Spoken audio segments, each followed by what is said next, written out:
दोस्तों, मेरी उम्र 21 साल है। ये कहानी उस वक्त की है जब मैं 12वीं क्लास में थी।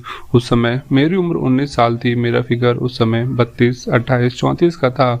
मैंने कभी रोमांस नहीं किया था। उस वक्त मेरा करने का बहुत मन करता था, इसलिए मैं अपनी गुल्लक में उंगली, पेन, पेंसिल आदि भी डाल लेती थी। हमारे घर के पास कुछ कुत्ते रहते थे। उनके बीच एक ही कुतिया थी। वो उसको प्यार करते थे, तो मैं उन्हें देखा करती थी। उनको देखकर मेरा भी मन प्यार करने को करता था। मैं सोचा करती थी कि कोई मुझे भी कुतिया की तरह प्यार करे। एक बार मैं स्कूल से वापस आ रही थी। मेरे पास पैसे नहीं थे। मेरा घर स्कूल से बहुत दूर था। स्कूल के लिए मुझे रिक्शा करके जाना पड़ता था। उस दिन कोई रिक्शा वाला जाने के लिए तैयार नहीं था। मैंने बहुत बोला कि मैं घर पहुंचकर पैसे दे दूंगी, मगर वो मान नहीं रहा था। फिर कुछ देर बाद एक रिक्शा वाला तैयार हुआ। उसकी उम्र लगभग 45 साल थी। उसके रिक्शा में बैठ गई और हम चल पड़े। कुछ दूर चलने के बाद सुनसान रास्ते पर पहुंच गए।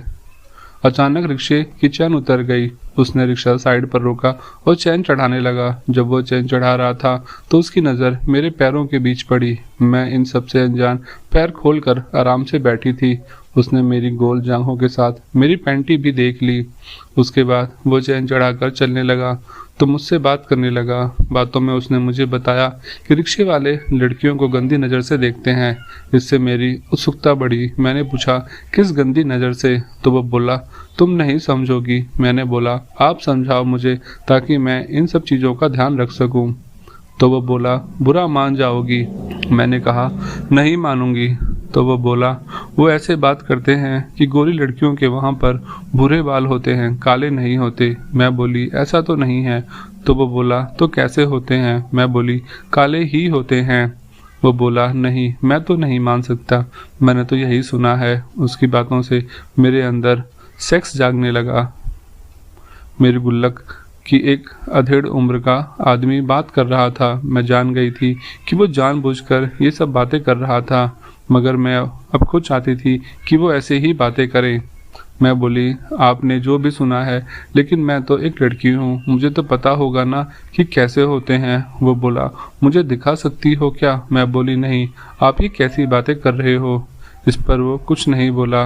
फिर 1 मिनट रुककर उसने कहा, अगर तुम चाहो तो मैं तुम्हें फ्री में घर तक छोड़ दूंगा, कोई किराया नहीं लूँगा। बस एक बार तुम्हें अपनी दिखानी होगी। मेरा दिखने का बहुत मन है। क्या तुम मुझे दिखा सकती हो? फिर भी मैंने साफ मना कर दिया। वो बोला, मैं तुम्हें बस स्कर्ट उठाने के 500 रुपये दे सकता हूँ, सोच लो। अब केवल स्कर्ट उठाने के मुझे 500 रुपये मिल रहे थे तो मेरे मन में लालच आ गया। मैं तैयार हो गई और बोली, ठीक है, पहले रुपए दो। ये सुनते ही उसने रिक्शा रोक दिया और अपनी जेब में से 500 रुपये निकाल कर दे दिए। मैंने रुपए बैग में रख लिए। सड़क के पास ही खेत थे। खेतों में सरसों उगी हुई थी। वो बोला, खेत में चलो, वहाँ दिखाना, यहाँ सड़क पर कोई देख सकता है। मैं अपना बैग वहीं रिक्शे पे छोड़कर खेत में चली गई। मैं थोड़ी दूर जाकर बैठ गई। बैठने के बाद मैं दिखाई नहीं दे रही थी। मेरे पीछे पीछे वो आ गया और पास में बैठ गया। फिर मैंने शर्माते हुए अपनी पैंटी उतार दी और पास में रख दी। जैसे ही मैंने स्कर्ट उठाई, वो मेरी गुल्लक देखता रह गया। 2 मिनट के बाद मैंने स्कर्ट नीचे कर दी।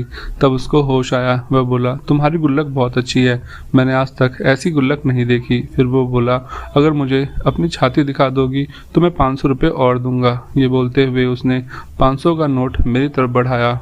मैंने बिना सोचे नोट पकड़ लिया। फिर वह बोला, दिखाओ तो। मैंने अपनी शर्ट के बटन खोलने लगी। शर्ट खोलकर ऊपर करते हुए मेरे उसके सामने आ गए और वह उन्हें मसलने लगा। फिर उसने मेरे सारे कपड़े उतारकर मेरे साथ ताबड़तोड़ प्यार किया और मेरे गुल्लक की सील तोड़ दी। वो कपड़े पहनकर बोला, पहले मैं बाहर जाता हूँ, फिर तुम आना। ये बोलकर वो रिक्शे के पास चला गया। मैंने भी अपने कपड़े पहन लिए। मैंने अपनी शर्ट के बटन बंद किए और सड़क पर चली गई। तुम गर्भवती हो सकती हो, इसलिए कल मुझे स्कूल के बाहर मिलना, मैं तुम्हें दवाई दे दूंगा। मैं बोली, ठीक है। फिर उसने मुझे घर छोड़ दिया।